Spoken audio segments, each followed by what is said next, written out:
Queremos poner al alcance de tu mano una valiosa información acerca de el texto sagrado.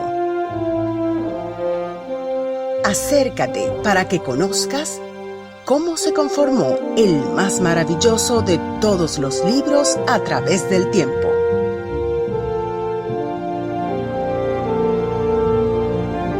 Hoy te queremos contar una historia de 6.000 años. No te pierdas este curso multimodular en el que te hablaremos de su origen y transmisión, y también de su corrupción y restauración.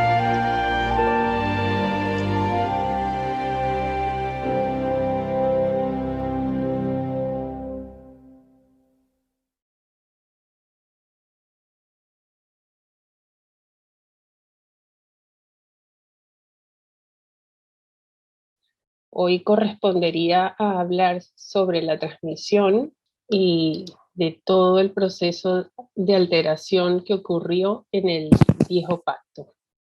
Debieron recibir un cortito video que resume más o menos a vuelo de pájaro los principales testigos del Antiguo Testamento.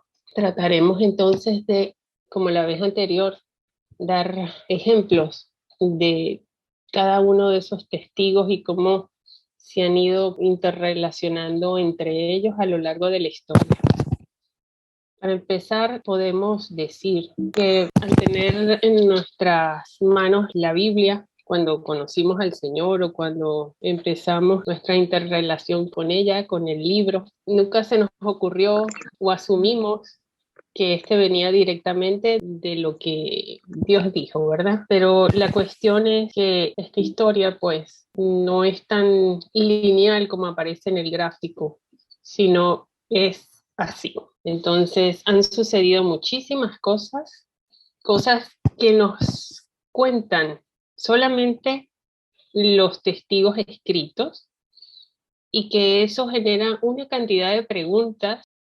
Y cuando uno cree que tiene dilucidado algo de un acontecimiento en la historia y va por más verificación, se consigue que esa verificación abre otras 80.000 puertas que tiene que buscar. Y esto es infinito, queridos hermanos. Cuando tengamos el cuerpo de gloria y sepamos todos los acontecimientos, podremos entender realmente lo que pasó con el texto sagrado, con la historia, con su transmisión y corrupción, su restauración y su traducción. Para empezar, diremos que el idioma hebreo en el que fue escrito la Biblia pudo ser escrito en dos alfabetos importantes. Uno que es muy antiguo, que fue el que usó Moisés para escribir toda su edición del antiguo, del Génesis, y escribió el resto de los libros del Pentateuco. Pero con el exilio, cuando fueron llevados a Babilonia, que estuvieron allí 70 años, el pueblo de Israel, sacerdotes, transformaron este alfabeto que ustedes ven en primera línea y lo adaptaron a lo que más tarde sería el último, pasando por el del centro. Cambiaron el sistema triangular del paleo hebreo, que se llama este de aquí arriba, a uno cuadrado arameo. En ese proceso del cambio de letras ocurrieron pues muchas cosas. Se perdieron letras o se omitieron, se cambiaron.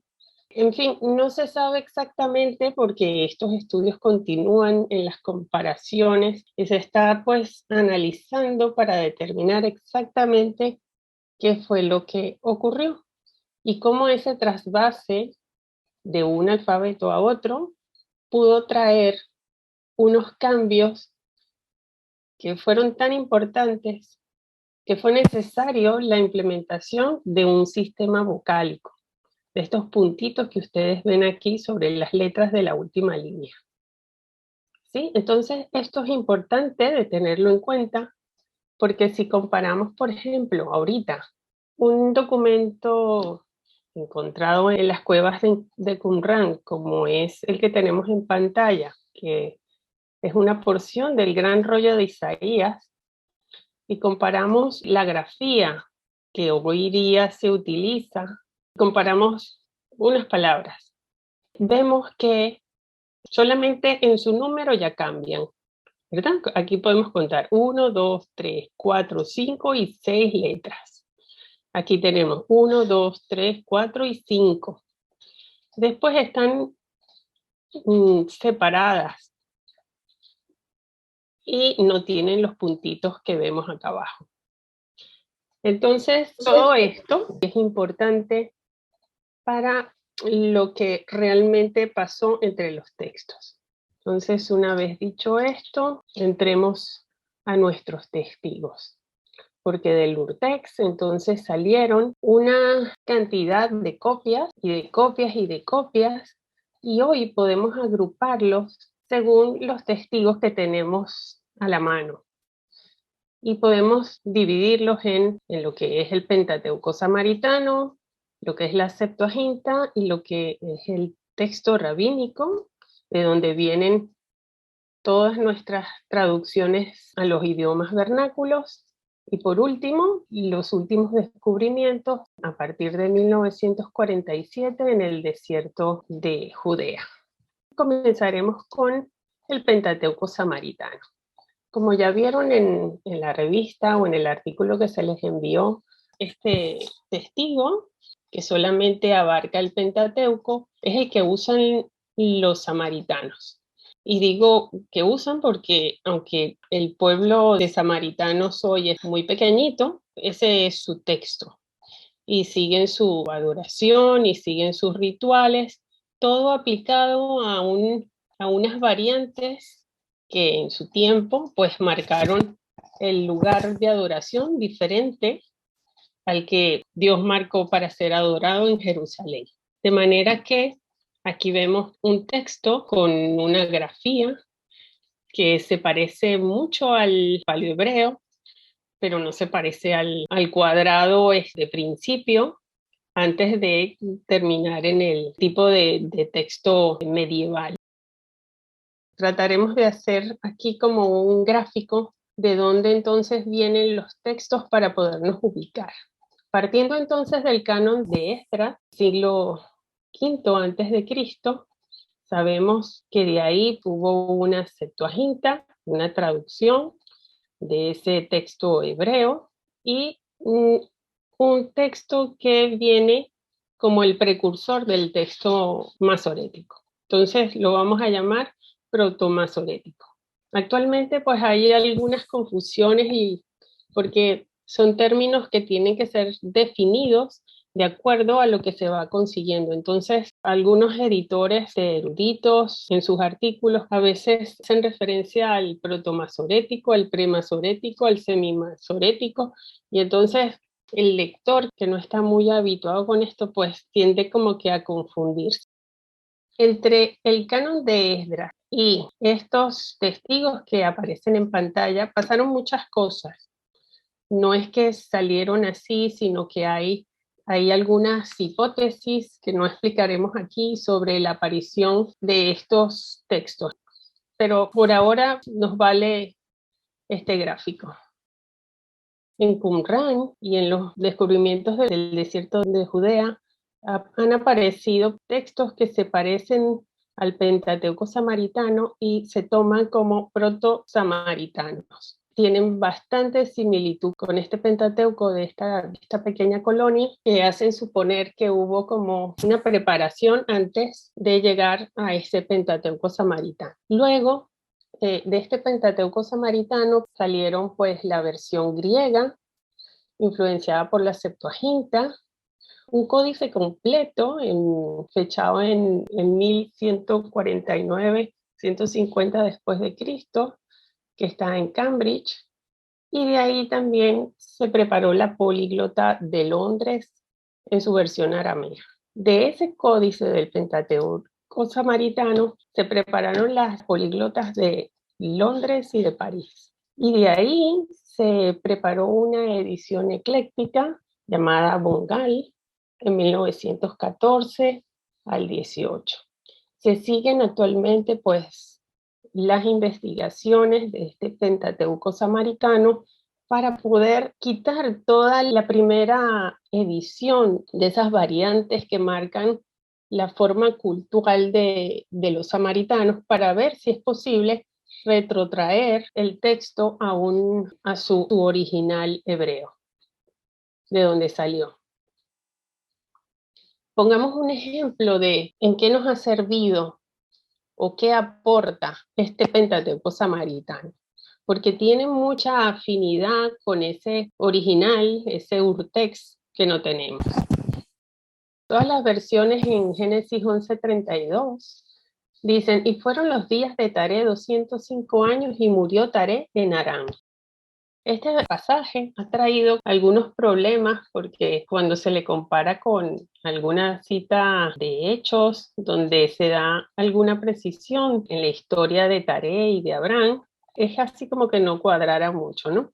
Si leemos los pasajes, tenemos en Génesis 11, viene en la quinta tablilla, viene registrada todas las generaciones, y llegamos al 24, donde ya estamos más próximos a Taré, y dice, había vivido Nacor 29 años cuando engendró a Taré, y vivió Nacor después de engendrar a Taré 119 años, y engendró hijos e hijas, y murió. Y había vivido Taré 70 años cuando engendró a Abraham, a Nacor y a Harán. Si hacemos algunos gráficos o dibujos, se nos hará más fácil entender esto. Tratemos de representar el versículo 24. Había vivido Nacor 29 años cuando engendró a Taré. 29 años, Nacor, y entonces salió Taré. Y luego vivió Nacor después de engendrar a Taré 119 años, y lo representamos hasta aquí. Y luego, cuando Taré había vivido los 70 años, engendró a Abraham, Nacor y Harán. Por cierto, trillizos. A continuación, la historia nos narra la salida de Abraham de Ur de los Caldeos. Dice, estas son las generaciones de Taré. Taré engendró a Abraham, a Nacor y Harán engendró a Lot, pero Harán murió antes que su padre Taré en la tierra de su nacimiento, en Ur de los Caldeos. Y Abraham y Nacor tomaron para sí mujeres. El nombre de la mujer de Abraham era Sarai, y el nombre de la mujer de Nacor era Milca, hija de Harán, padre de Milca y de Isca. Y Sarai era estéril y no concebía. Y tomó Taré a Abraham su hijo, a Lot su nieto, hijo de Harán, y a Sarai su nuera, mujer de su hijo Abraham. Y a causa de una luminaria de los caldeos los sacó para ir a la tierra de Canaán. Pero cuando llegaron a Harán, habitaron allí. Y fueron los días de Taré 205 años y murió Taré en Harán. Si tratamos de poner esto en un árbol genealógico, nos será más fácil de entender. Entonces, Taré, que era el papá, tuvo 3 hijos, Abraham, Nacor y Harán. Estos se casaron, Abraham con Sarai. Y Nacor se casó con la hija de Harán, con Milca. Y Harán tuvo a Milca, a Iscar y a Lot. A Isca y a Lot. De aquí entonces dice que Harán murió antes de Taré. Y luego los que se fueron de Ur de los Caldeos fueron Taré, con Abraham, que estaba casado con Sarai, y con Lot. Entonces salieron 4 personas de Ur, hicieron este recorrido desde Ur de los Caldeos hasta Harán. Entonces Génesis sigue el relato y nos dice, ahora bien, Adonai había dicho a Abraham, sal de tu tierra y de tu parentela, y de la casa de tu padre, a la tierra que te muestre. Y haré de ti una nación grande y te bendeciré en gran manera, y haré engrandecer tu nombre y serás bendición. Bendeciré a los que te bendigan y maldeciré al que te maldiga, y en ti serán benditas todas las naciones de la tierra. Fue encaminado pues Abraham, según Adonai le había hablado, y Lot fue con él. Y era Abraham de 75 años cuando salió de Harán. Aquí tenemos otro dato. Cuando Abraham sale de Harán, tiene 75 años. En el discurso de Esteban, en Hechos capítulo 7, Esteban declara pues más detalles de esta salida. Y dice, y él, o sea, Esteban declaró: varones hermanos y padres soy. El Dios de la gloria apareció a nuestro padre Abraham estando en Mesopotamia, antes que viviera en Harán, y le dijo: sal de tu tierra y de tu parentela, y ve a la tierra que yo te muestre. Habiendo pues salido de tierra de los caldeos, habitó en Harán, y de allí, luego de morir su padre, lo trasladó a esta tierra en la que vosotros vivís ahora. Luego de morir su padre es un dato importante para poder llegar aquí a ver qué fue lo que pasó. Entonces tenemos los siguientes datos relacionados con Taré. Tenemos las citas, los eventos, los lugares y los años. Tenemos, por ejemplo, en la primera cita, tenemos la edad en la que engendra Abraham a Nacor y Harán, en Ur, de los caldeos a los 70 años. Luego tenemos el total de años vividos y el lugar de la muerte, ¿verdad? Que registra Génesis 11:32, que son esos 205 años que tendremos que verificar. Luego, entonces, tenemos la edad a la que Abraham salió de Harán, que es a los 75 años. Si hacemos una representación de esto para entenderlo en el gráfico, podemos entonces colocar que según el registro bíblico, Taré vivió 205 años. A los 70 años engendró a Abraham. Luego, a la salida de Harán, a los 75 años de Abraham, está determinada como la muerte de Taré. Si sumamos esos 70 años y esos 75 años de Abraham a su salida, la suma de estos nos da 145 años, pero nos están faltando o sobrando, según se mire, 60 años de la vida de Taré. Entonces aquí hay como una discrepancia en la que el texto no está como que dando una información veraz en cuanto a los datos y fechas. Sin embargo, si evaluamos los testigos que tenemos, ¿ve? El muñequito aquí se sorprende y dice: habitó en Harán, y de allí, luego de morir su padre, lo trasladó a esta tierra, recordando la cita de Hechos 7. Al evaluar entonces nuestros testigos del viejo pacto para este pasaje, fíjense qué interesante lo que se encuentra. El texto masorético registra 205 años, la Septuaginta 205 años, pero el Pentateuco samaritano registra 145 años. Es exactamente lo que necesitaríamos para contar ese término de la vida de Taré, justo para la salida de Abraham de Harán.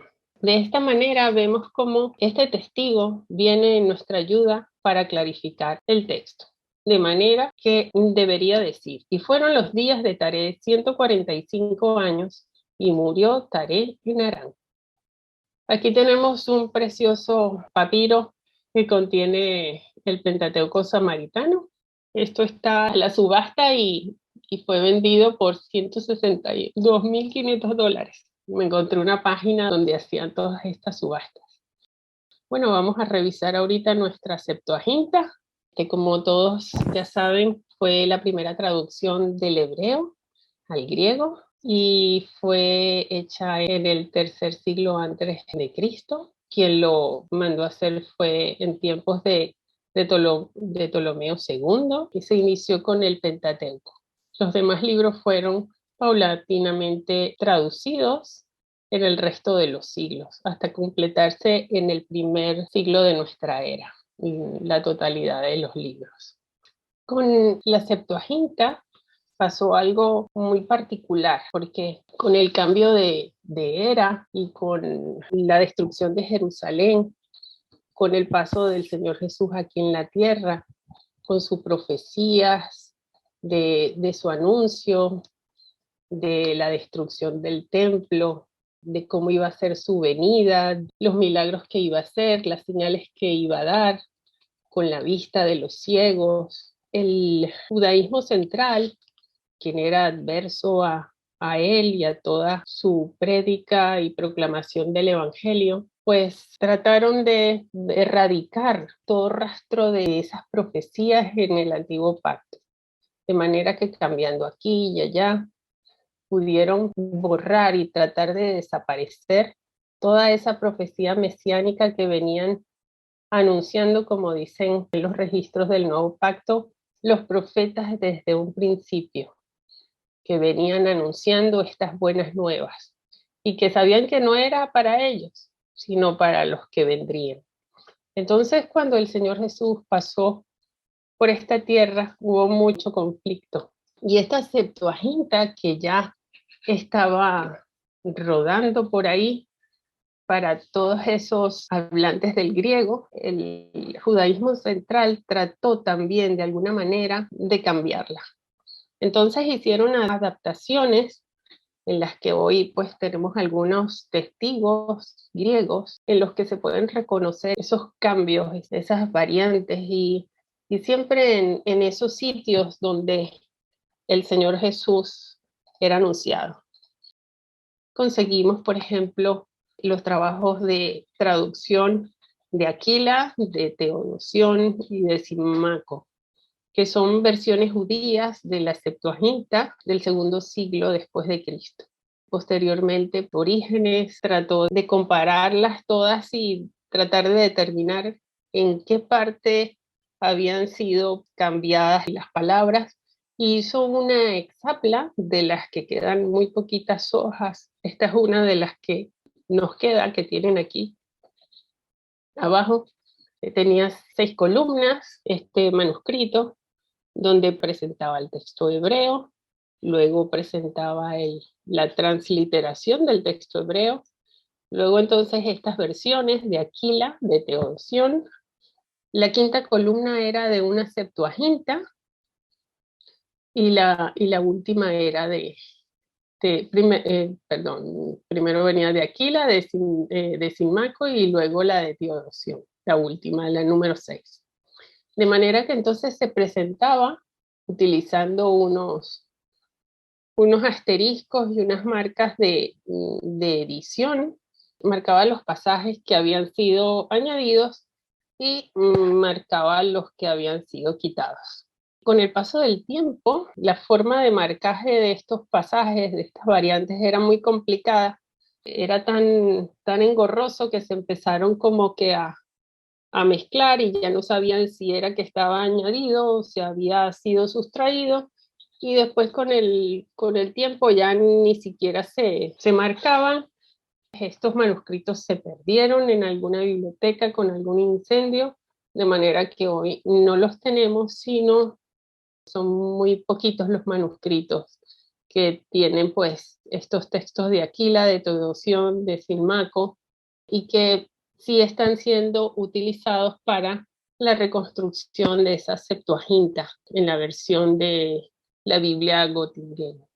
Entonces aquí vemos este palincesto hexaplar, que por cierto se llama palincesto porque si se fijan bien, verán que tienen como 2 escrituras, ¿verdad? Una que se ve muy clara y otra que subyace en el fondo, que está más clarita. La parte del texto que se ve más clarita, la que subyace, es la del Salmo 22, corresponde a estas columnas. El texto de arriba es el de Levítico, el capítulo 16, esos versículos que ven ahí, y vamos a verlo desde más cerca. Fíjense cómo aquí se ven como las columnas, esta es una y esta es otra. Aquí también se logra ver cómo, cómo está el texto en la parte del fondo. No tenían material para escribir y entonces en la antigüedad, pues cuando no tenían el soporte, echaban mano de algún otro que ya pensaban que no era importante y lo lijaban un poquito para eliminar la escritura subyacente o la que tenía antes y volver a ser reutilizados. Hay muchos otros documentos que vamos a ver del Nuevo Testamento, del Nuevo Pacto, donde ocurre esto, ¿no?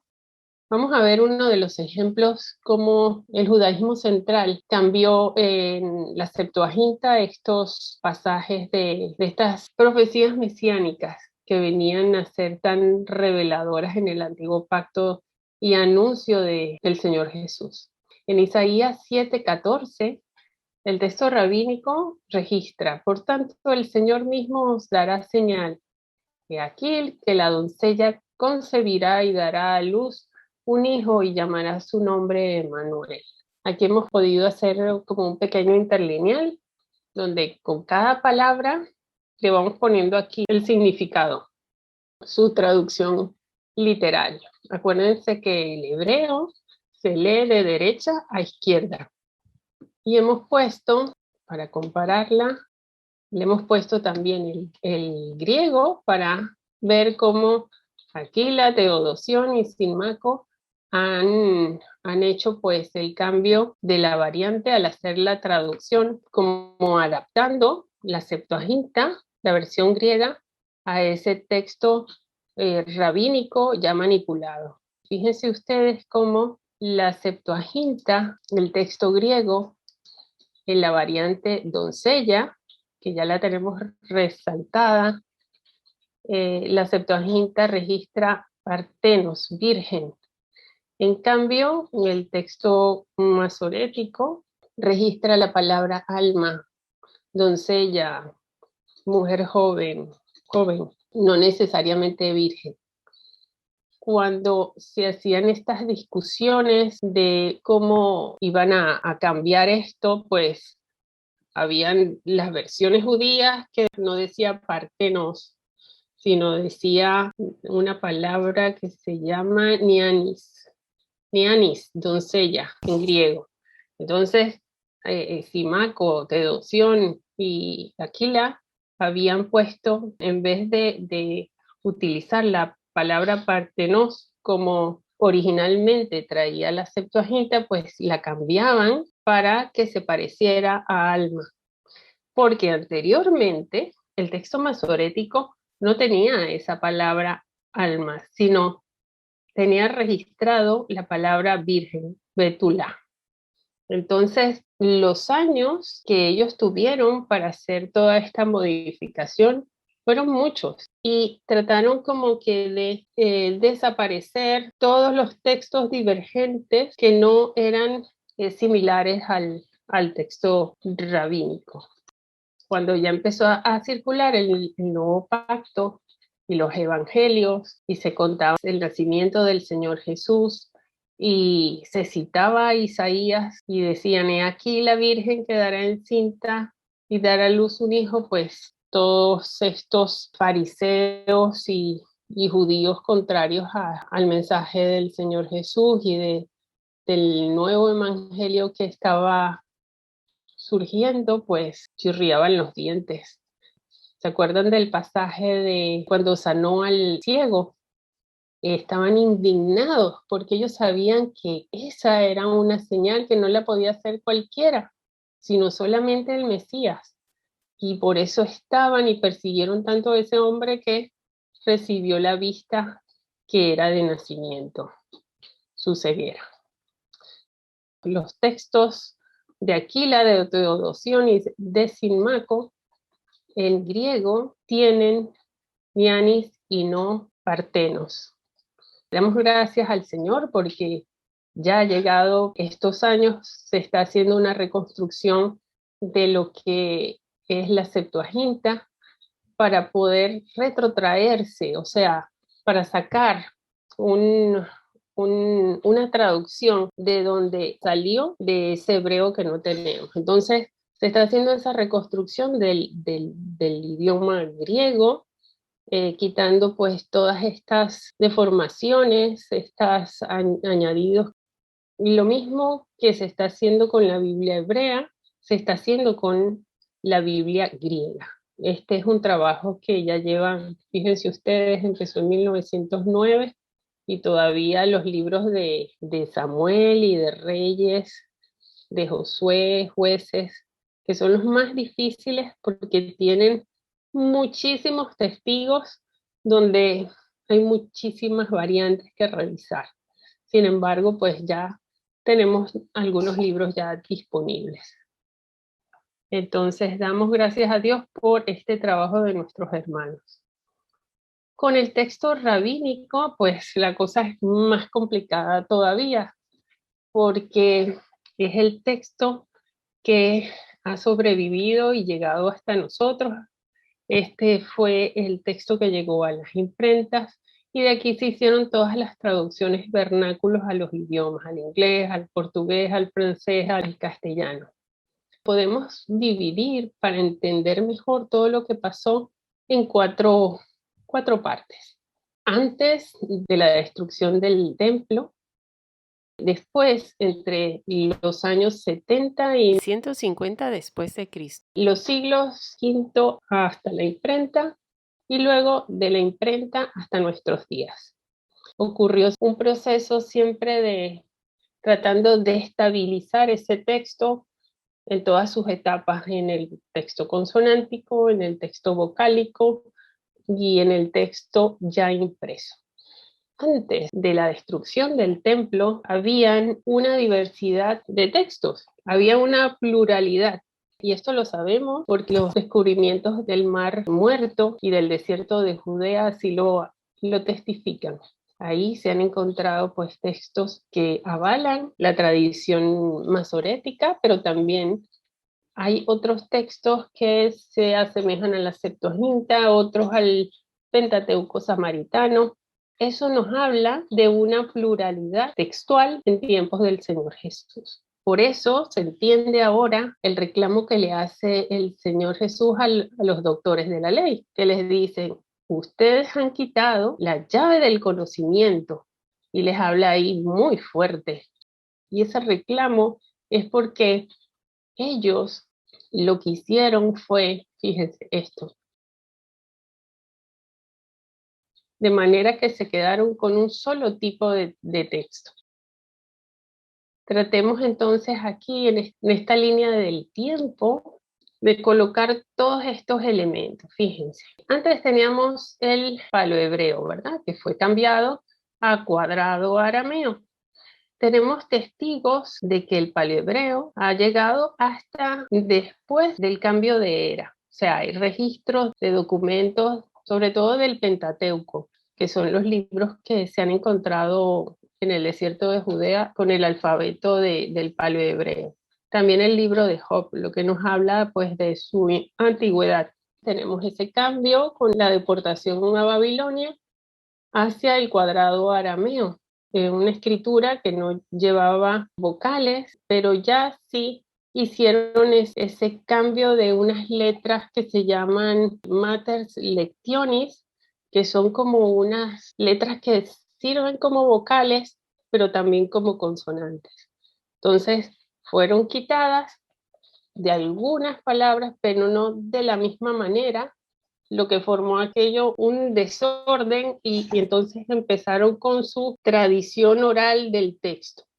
Y aunque no venía acompañada en este tiempo, en los primeros siglos antes de Cristo, en los textos, en los manuscritos, era una tradición oral que fue acompañando todos los textos y con el cambio de era fue lo que formó la Masora, que sí hay en las Biblias que tenemos hoy manuscritas, todo ese texto masorético viene acompañado de esas notas de la Masora que vienen a corregir algunas palabras, algunos textos, sirven para muchas cosas, para hacer como un tipo de concordancia pero también para hablar de las variantes textuales, de lo que exactamente quieren decir.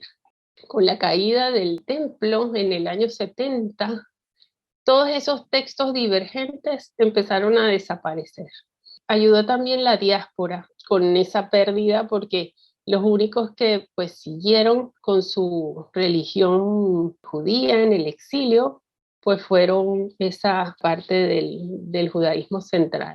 En el concilio entonces de Jamnia, muchos dicen que fue fijado el cierre del canon, se unificó ese texto y se destruyeron esos textos divergentes. Se estableció definitivamente el texto consonántico. Akiva fue un personaje muy importante, pues él lideró todo este proceso. Con esa tradición oral, desde tiempos pues importantes ya, saliendo, a lo mejor esto ya viene desde que cambiaron el alfabeto, que fueron registrándolo hasta que derivó el Talmud, que tuvo dos vertientes, una palestina y una babilónica. Y llegó a ser escrito ya a partir del tercer siglo de nuestra era. Aquí vamos a ver un ejemplo de cosas que iban fijando. Por ejemplo, en segunda de Samuel 12:14. Aquí está narrado en este pasaje, el contexto es el pecado de David, cuando manda al frente a Urías, porque ha tomado por mujer a su esposa, a Betsabé, y entonces los escribas, tratando de minimizar el pecado de David, registran en el versículo 14: pero con este asunto has blasfemado grandemente de los enemigos de Yahvé. Estas son palabras que le dice Natán a David, porque le reclamaba, ¿no? Dice, David se arrepintió y reconoció su pecado. Entonces Natán le dice, bueno, también Yahvé ha hecho que tu pecado sea remitido, no morirás. Pero con este asunto has blasfemado grandemente de los enemigos de Yahvé. El hijo que te ha nacido ciertamente morirá. Entonces, esto no tiene sentido. No se entiende estas palabras. Los traductores en las versiones, viendo que esto no tiene sentido, van y cambian la estructura verbal intensiva por una causativa para que se lea: has dado ocasión de blasfemar a los enemigos de Yahvé. Pero eso no dice el texto. Y eso lo sabemos ahora por los descubrimientos del desierto de Judea, donde la mejor lectura dice, blasfemaste en gran manera contra Yahvé. O sea, aquí no hay enemigos, no hay en contra o sea, el pecado de David nunca pudo hacer que los enemigos de Yahvé blasfemaran ni nada por el estilo, sino que Natán le está diciendo que David había blasfemado en gran manera contra Yahvé haciendo el asesinato de Urías. Estas cosas eran las que ellos pues trataban de arreglar, y de eso se trata, eso de estabilizar el texto consonántico. En este periodo nos quedamos con un solo texto consonántico, a los que en los siguientes años entonces se le aplicaría todo un sistema de acentuación y de vocalización para terminarlo de fijar. No quedaron vestigios de ningún otro texto, excepto en lo que había algo de la Septuaginta y en el Pentateuco samaritano, pero más nada. Con la estabilización del texto vocálico que llegó en la Edad Media, comenzaron entonces los trabajos de toda esa tradición oral que hoy está registrada en el Talmud y de alguna manera que afecta a la Masora, que acompaña los textos masoréticos. Fíjense, todos estos puntitos que vimos que los documentos más antiguos no están y que empiezan a aparecer pues acompañando a las letras arameas cuadradas. Entonces, Había varios sistemas de puntuación, pero el que sobrevivió fue el sistema tiberiense, que es infralineal, o sea, por debajo de las letras.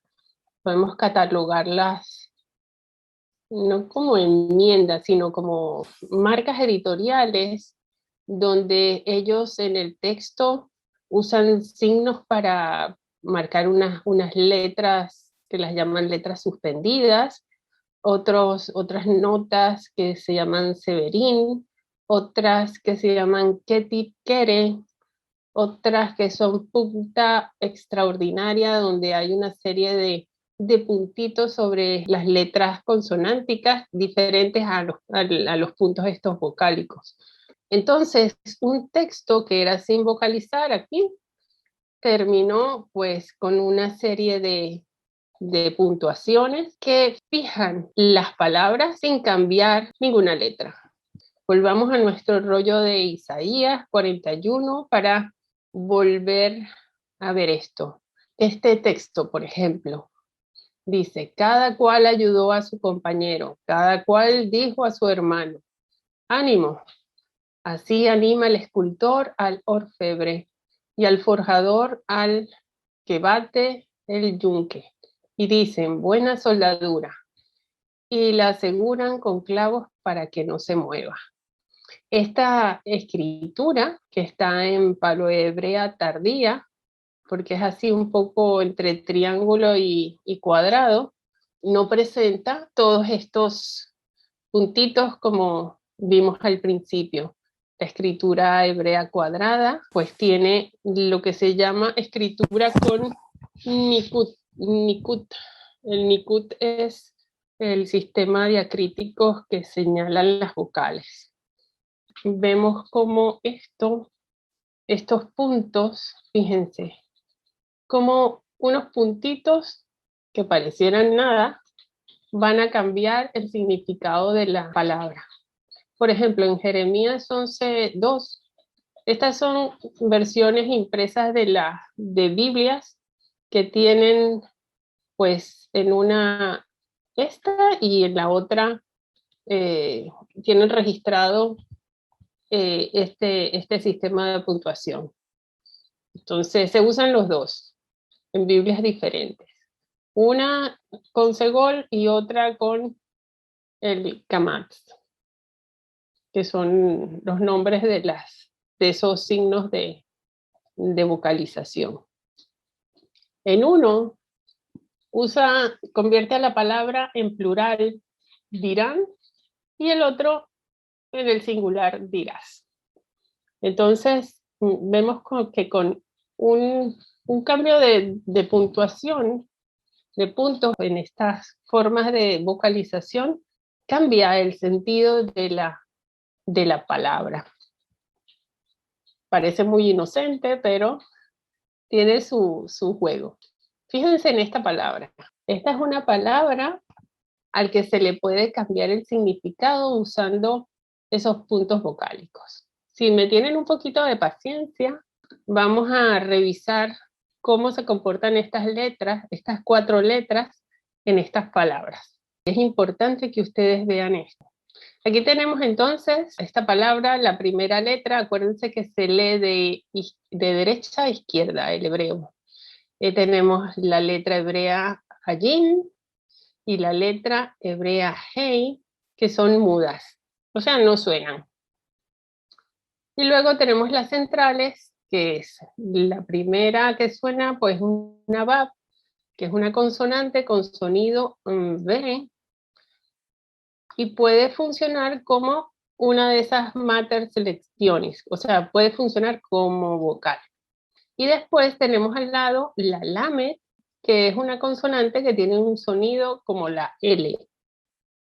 Entonces, si las transliteramos para que podamos ponerle el sonido, vemos que las dos del centro entonces tienen la L y la B, que son los sonidos. A la última la ponemos como una H porque es muda, y aquí este signo también para designar que no tiene sonido. Esta palabra funciona para iniquidad y para holocausto. Cambiando la puntuación, los signos vocálicos, podemos decir ambas cosas. Entonces vemos que uno de los símbolos vocálicos es igual y los otros son diferentes. Entonces, aquí por ejemplo, el puntito sobre la VAP va a tener, este puntito suena así a la vocal O. El de abajo a una vocal A larga. La rayita aquí en el lajim, una A corta. Y los dos puntitos debajo de esta VAP es una Shiva muda. ¿Ok? Entonces, trataremos de poner esas vocales dentro de las consonantes que ya hemos transliterado. La dirección de lectura es esta, para el hebreo. Entonces es hola y habla. ¿Por qué?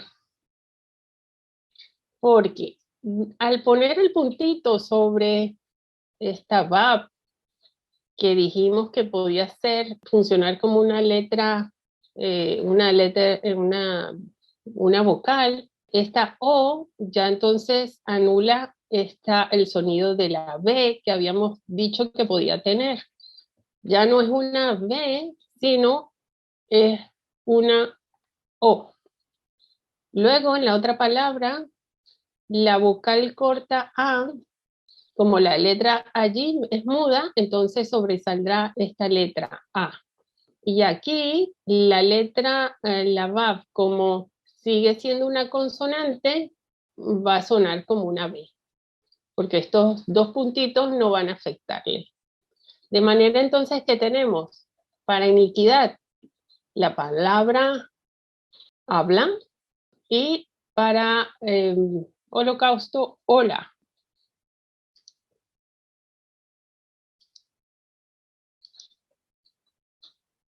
Iniquidad y holocausto. Solamente cambiando los puntos vocálicos. Pero resulta que aquí, cuando hacemos el análisis de la palabra, podemos saber que la raíz de una es diferente a la raíz de la otra. Y esto por contexto antes se hacía así. Pero al venir y fijarse, colocar este sistema vocálico, el masoreta, está indicando cuál es la palabra que se tiene que decir ahí. En los diccionarios, pues ya los vemos que están mal, porque fíjense, aquí tenemos para la palabra maldad, iniquidad, perversidad, está puesta la palabra con la puntuación de holocausto, ¿verdad? Como en Isaías 61, y aparece en el diccionario, entre las palabras que están para iniquidad, aparece esta que la vocalización es de holocausto, pero en el diccionario lo colocan como maldad, perversidad. De manera que esa es una variante que algunas versiones dicen holocausto, otras iniquidad. La Reina Valera traduce holocausto, como tiene que ser. Otra de las cosas que registra ese texto masorético son las marcas de Ketit Kere. Marcan varias cosas. Están estudiando exactamente para qué las utilizaban. A veces para marcar variantes textuales, otras veces para mantener lecturas al margen que debían tomarse como las que se tenían que leer y no como las que estaban escritas en el texto. Aquí, por ejemplo, eran marcadas con una letra con un puntico arriba y las marcaban al margen. En el margen marcaban con este símbolo, ponían otra vez las letras, cómo debían leerse. Entonces, el lector iba leyendo por aquí y cuando llegaba la palabra, veía este símbolo y en vez de leer esta palabra, leía esta. A veces los símbolos, los signos vocálicos de esta palabra no correspondían a esta letra, a estas letras. De manera que el lector se veía obligado a pararse en su lectura porque no le hacía sentido esta palabra y tenía entonces que buscar este símbolo, aplicar estas vocales a estas, decir esta palabra y continuar con su lectura. Entonces esto pues es frecuente, hay como unas 1300 en todo el texto. Pero bueno, esto era para, vamos a ponerlo más grande, y aquí entonces podemos ver ampliado la parte esta donde la palabra está marcada en el lateral, en el margen, para decir que es una lectura que tiene que seguirse en la del margen y no en la del texto. A lo leído, o lo del margen, lo llaman querer. Y a lo que está en el texto que no debe leerse, es lo escrito. Se han hecho ya pues unas evaluaciones y a veces están hasta cambiados y bueno, hay que evaluar qué es lo que se quiso tratar de decir en ese sentido. Algunas de estas son para marcar palabras que fueron mal escritas y que son corregidas y el significado no varía, pero hay en otros casos, pues, en este caso, pues son dos letras, que es donde se ve la diferencia, pero en otros casos sí hay variación. Por ejemplo, en este pasaje de Ruth 2:1, el texto masorético pues tiene una de estas marcas, un kop, un ketip kere, y pues la lectura apunta a lo leído como la variante pariente y a lo escrito como conocido. Esto implica pues un cambio en lo que se puede entender en la comprensión de todo el libro, porque está hablando de Boaz y su relación que tenía con Noemí. Si aplicamos pues tipología al libro, esto es una variante importante que hace ver lo alejado que estaba este personaje de Elimelech, pero en la variante que se tiene que leer, pues lo hace como más cercano. Sin embargo, después apareció un pariente más cercano, o sea, que lo correcto sería el Ketip, es el conocido, para luego, pues, hacer el acercamiento para redimir a Ruth. De estos, pues, hay muchos y hay que evaluarlos uno a uno.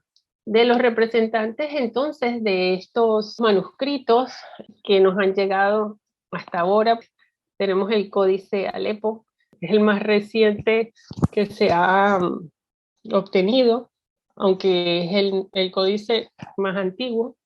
Fue producido y editado por la familia Ben Asher, Aarón Ben Moisés Ben Asher. Fue el texto, dicen, utilizado por Maimónides. Tiene los libros que conocemos, pero faltan. Entonces, Eclesiastés, Lamentaciones, Esther, Daniel y Esdras y Nehemías. Supongo que porque se han perdido las hojas. También falta Génesis y la mayor parte de Deuteronomio. Está datado en el 980 después de Cristo y pueden obtenerse facsímiles fotográficos en esta dirección por precios no tan costosos. Ya uno se arma con este precioso códice. También el Códice de Leningrado, o de San Petersburgo, que es el texto de todas nuestras Biblias, datado entonces en el 1008-1009 después de Cristo.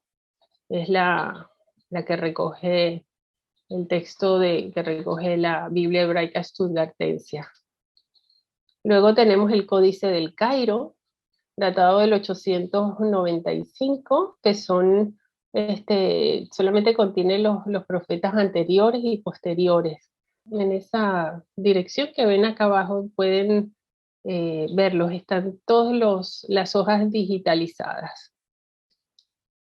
Luego tenemos un manuscrito que contiene el texto desde Génesis a Deuteronomio, datado del 950, el manuscrito OR 4445. Aquí tienen pues un llave al que se atrevieron a ponerle las vocales, miren. Soy Yahvé quien los santifica. Esta es una parte de Levítico 22:9. Bueno, y aquí una Biblia también muy bonita, de estas que han dado mucho trabajo para su escritura. Es de verdad asombroso el trabajo editorial que han hecho estos masoretas porque han conservado este texto dentro de su línea. Casi no hay variación entre las Biblias de los primeros siglos y las que han llegado a la imprenta. Por último, tenemos la parte de estabilización del texto impreso, donde consonantes, vocales, acentos y anotaciones masoréticas han sido afianzados. Estas son las ediciones que han salido de la familia masorética, la edición de Soncino, la Poliglota Complutense, la Segunda Biblia Rabínica, de las que se han hecho las políglotas de Amberes, París y Londres, la edición de Ginsburg y la Biblia hebraica de Kittel, de donde tienen también traducciones a los idiomas vernáculos. Los trabajos de actualmente de la Biblia hebraica quinta, en su quinta edición, incluyen algunos variantes de Qumran, pero son muy diplomáticos, se mantienen pues para conservar lo que es el texto masorético. Y hay un trabajo de la Universidad de Jerusalén que es sobre el Códice de Alepo, que están trabajando actualmente. Si quisieran hacer una Biblia uniendo pues estos dos códices, el de Leningrado y el de Alepo, no podrían porque las masoras son tan hechas para esos tipos de textos de forma independiente que es imposible conseguir su unificación. De manera que entonces siguen los trabajos de traducción independientes sin poder lograr hacer un único texto de estos dos libros que son tan cercanos en el tiempo. Es increíble cómo esa masora puede ser tan cerrada y contener tantas variantes textuales que impida hacer esta unificación. Pues luego con los manuscritos del desierto de Judea, ya todos vieron qué tan fragmentados y tan deteriorados están. Sin embargo, aquí estos textos guardan lo que el Señor quiso decirnos en el Evangelio de Marcos, cuando les dice a los discípulos, les habla de que se guardaran de las levaduras y les saca la referencia a las multiplicaciones de los panes, de cuántas cestas habían recogido, y es como una profecía para nuestros tiempos, porque todos estos pedacitos de textos, fíjense ustedes los troceados que están, vienen a ser así como los restos de los panes que dejaron esas multitudes que fueron alimentadas al principio y que hoy se convierten en nuestro pan para saber y cuidarnos de esa levadura que tiene el pan y poder corregirlos. En esta página pueden ver cada uno de los materiales que se han podido recuperar. Están todos catalogados, identificados y están en estudios. Este es el último que apareció dentro de esta cesta. Contiene creo que una parte de Zacarías y de Nahum.